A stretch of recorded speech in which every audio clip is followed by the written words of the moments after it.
abasha ngikasiwisa manje. No ndo siwisa manje. Hayi. Kabe no mafuna mthaza kuvekering yapha. Smafuna? Esther, 11-year-old girl, does not know her roots, her mother, father, grandparents, and siblings. Simply put, she does not know her story, a story veiled in mystery and with a possibly harrowing background not yet revealed to her. Her birth in November 2010 brought anxiety in the life of her mother, who was convinced she could not manage to raise her little one.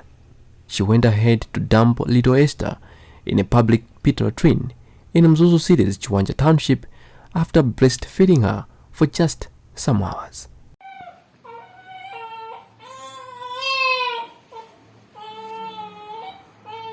If not for her persistent cries in the sludge, the dumping would have been the end of her life.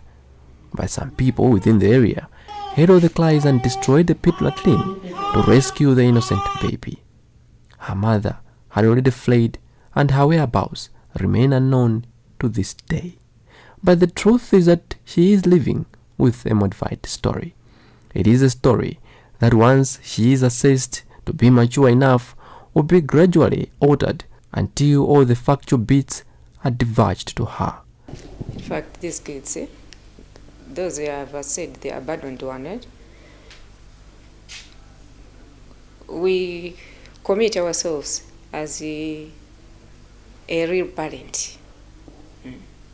And we even counsel the other children that they shouldn't be torturing this one. We answer them according to the situation, but when the situation is a critical one, as he came here, we don't disclose. The woman she calls her mother is a good Samaritan who for 20 years has been taking in abandoned and orphaned children, apart from those whose mothers have mental issues, to take care of them until they are ready for independent lives. Esther is among 6 children with various life backgrounds in the home in Mzuzu. She is in primary school. Maya bedi, kaskankama, kasama, katulazi mahamba. Wakaudu upila school ndio ndi madras mahamba kabena azima kalaba. Sintulas. Fika kama kusamba, mapita kujapa, mapita school. Understand ya. Karo 5. Between January and September last year, police say at least 15 children were dumped by their mothers in the country, a trend described as extremely disturbing. Our independent assessments have, however, found that last year alone, over 30 babies in 10 of the country's 28 districts were abandoned by their mothers with the intent to kill them or have someone else take over the responsibility of taking care of them. We sampled Mzimba, Nkarabe, Likoma, Kasungu, Dowa, Palombe, Tiolo, Mangoji, Zomba and Sanje districts, from where we concluded national figures could be way higher than those officially reported. In Zimba North, for instance, Social Welfare Officer Edward Chisanga tells us 8 babies were dumped last year alone, 2 of whom were found dead, with the remaining 6 taken to foster families and childcare centers.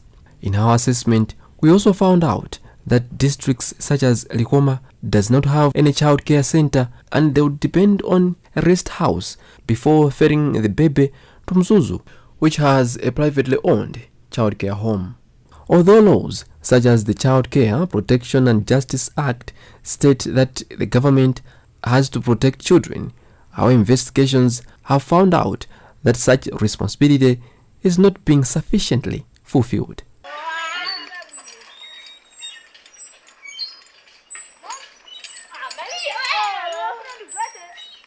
Minister of Gender, Community Development and Social Welfare spokesperson Fred Simwaka says the lesser evil is to link the dumped babies with privately owned childcare centers because the government does not have adequate resources for its own homes. Child rights activist Amos Chibwana notes that apart from having few government-run childcare centers, most social welfare offices in the country are underfunded. Chibwana says it is dangerous that the role of taking care of such children is placed in the hands of the private sector, which is mostly donor dependent. Paul Nyinongo, an alternative care manager at SOS Village in Mzuzu, says among other factors, poverty, hopelessness, and circumstances around pregnancy create psychological crises that eventually breaks the bond between the mother and her baby. For example, if a woman was raped and then she got pregnant right there, normally I'm not justifying that it is good to dump a child whose process came through rape, but then normally such children also, and such pregnancies and the resultant birth brings in a lot of psychological crisis. Despite that Malawi has made several commitments to protect children, including babies, several of them continue being denied the required care.